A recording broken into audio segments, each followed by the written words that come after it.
ఏది అయినా ట్రై చెయ్యి ఆచి చికెన్ మసాలా. ఆచి చికెన్ మసాలా. ఏపీలో ఈ నెల 28న ఖాళీ కానున్న 2 ఎమ్మెల్సీ స్థానాలకు పలువురు ఆశావాహులు పోటీ పడుతున్నారు. గవర్నర్ కోటాలో ఈ 2 స్థానాలను భర్తీ చేసే అవకాశం ఉన్నట్లు తెలుస్తోంది.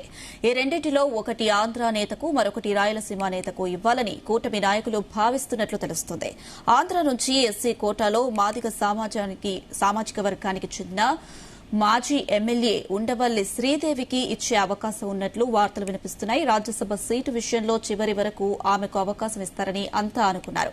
కానీ చివరి నిమిషంలో మారిన సామాజిక సమీకరణాల వల్ల శ్రీదేవికి అవకాశం దక్కలేదు. దీంతో ఎమ్మెల్సీగా ఆమెకు అవకాశం కల్పించాలని భావిస్తున్నారు.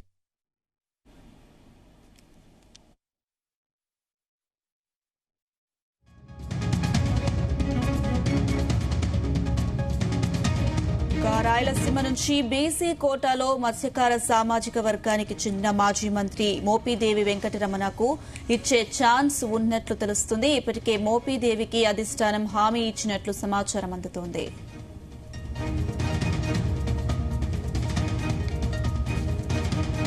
అంశం సంబంధించి మరిన్ని అప్డేట్స్ మా ప్రతినిధి నాగేశ్వర్ అందిస్తారు. నాగేశ్వర్, ఆంధ్రప్రదేశ్ రాష్ట్రానికి సంబంధించిన 2 ప్రధాన ఎమ్మెల్సీ స్థానాలకు సంబంధించి ఉత్కంఠ పోరు నెలకొందని చెప్పుకోవచ్చు. ఇప్పటికే ఆశావాసులు పెద్ద ఎత్తున కూడా ఖాళీ అవుతున్న 2 ఎమ్మెల్సీ స్థానాలకు సంబంధించి వాళ్ళకు సంబంధించిన వ్యక్తులతో ప్రభుత్వానికి దగ్గరగా ఉండే మధ్యవర్తుల ద్వారా ఇటు పక్క నారా లోకేష్ కి, మరో పక్క చంద్రబాబు నాయుడుకి, అలాగే జనసేన పార్టీ అధినేత పవన్ కళ్యాణ్ కి కొంత మేరకు రాయబారాలు పంపిస్తున్న పరిస్థితి అయితే ఉంది.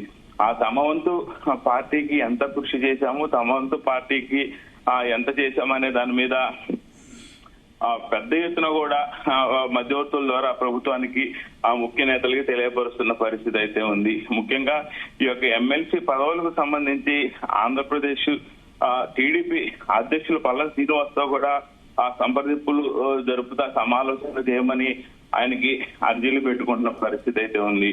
ముఖ్యంగా 2 ఎమ్మెల్సీ స్థానాలకు సంబంధించి గట్టి పోటీ, ప్రధాన పోటీ నెలకొనుందని చెప్పుకోవచ్చు.